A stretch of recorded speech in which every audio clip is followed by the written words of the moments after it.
All right, so how do you figure out where the world is going? Well, sometimes the best way to look forward is to look back. Way, way back. Today, we're going to unpack Ray Dalio's incredible framework for understanding the epic rise and fall of nations over the last 500 years. Dalio kicks things off with this really powerful idea. He says the future is going to feel totally different from anything we've seen in our lives. But at the same time, it's going to look a lot like things that have happened before. The key takeaway here is that history rhymes. What feels brand new and shocking to us is often just another turn in a huge, predictable cycle. But how did Dalio even come up with a theory this big? Well, it wasn't cooked up in a library. It actually started with a personal experience, a huge shock to the financial system that, for a moment, made absolutely no sense. Let's travel back to August 1971. The U.S. was spending way more than it had in its gold reserves. So other countries started getting nervous, and they all rushed to trade their dollars back in for gold. The U.S. was on the verge of running out. So on August 15th, President Nixon gets on TV and basically announces that the U.S. is breaking its promise. It was a default. Dalio was a young clerk on the stock exchange floor, and he thought for sure the market was going to crash. But the next day, the market didn't just rally, it soared. Why? The answer was hiding in the history books. It turns out the exact same thing had happened before.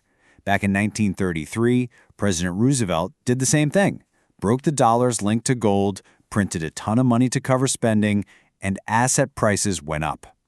The 1971 mystery was solved, and that aha moment is what kicked off Dalio's quest to find an even bigger pattern.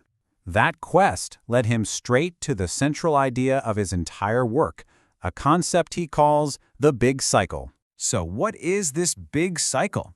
Think of it as a timeless blueprint for how great empires, like the Dutch, the British, the US, rise to power and then eventually decline. This whole process typically takes around 250 years. And he found it's not random at all. It's driven by very clear, predictable cause and effect chains. Now, to make sure this isn't just some vague theory, Dalio actually measures it. He tracks the nation's power across 8 key areas. And it's not just the obvious stuff, like military and economic output. It starts with the real foundations, like the quality of education and innovation, and goes all the way up to having the world's main currency.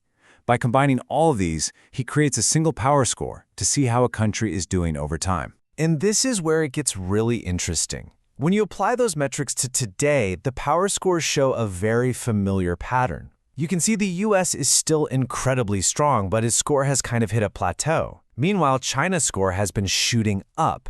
And this creates the classic scenario for major conflict, a dominant power being challenged by a rising one. So how does this cycle actually play out? Well, Dalio breaks it down into 3 really clear phases: the rise, the top, and the decline. It all kicks off with the rise. Usually after a big war, a new winner establishes a new world order. This strong leadership builds a solid foundation with great schools and a culture that values innovation. This makes the country super productive and competitive, so its share of world trade explodes. To protect all that, it builds up powerful financial markets and a strong military. It's this amazing, self-reinforcing upward spiral. Next up, you hit the top. This is when things are great, maybe a little too great. The empire's currency becomes the world's go-to currency. This is a massive perk because it lets the country borrow almost unbelievable amounts of money. But here's the twist. Success makes you soft. Workers get expensive and less competitive. The children and grandchildren of the builders get used to luxury, and a huge gap starts to form between the rich and the poor, which creates a lot of tension at home. And that leads, predictably, to the decline.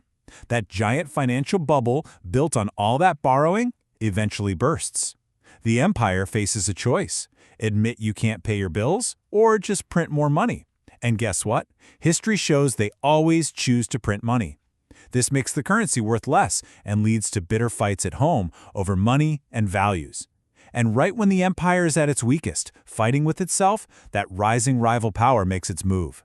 This all leads to wars, both internal and external, that end up creating a new world order. And the whole cycle starts over. Okay, so that's the 500-year model. But the really crucial question is, what does this framework tell us about today? Let's take a look at the vital signs for our current world. This is the big one, isn't it? Based on everything we just walked through, The rise, the top, the decline. Where do you think we are right now? Well, Dalio points to a few key symptoms. He notes the United States has enormous levels of debt, is paying for its shortfalls by creating vast amounts of new money, and is dealing with intense internal conflicts over wealth and values, all while facing a major external conflict with a rising China. These are, the textbook signs of being in the later stages of the cycle. Now that might sound pretty bleak, but here's the crucial part. Dalio emphasizes that reversing a decline is not impossible. It's incredibly hard for sure, but the path is not set in stone. He says it really all comes down to two fundamental things. And here they are. They sound almost deceptively simple, but they are so profound. For any nation to stay strong, it needs to do two things. Number one, earn more than you spend, and number two, treat each other well. Pretty much everything else, education, innovation, competitiveness, it's all just a way of achieving those two core goals. And this all leads to a final, really powerful thought. While we're all watching the rivalries between countries, the most important battle is usually the one happening inside a nation's own borders. Dalio's research is a potent reminder that history's greatest empires don't just get conquered from the outside, they often crumble from within. The real test of a nation's greatness, then, is whether it can heal its own divisions and make the tough choices required to last.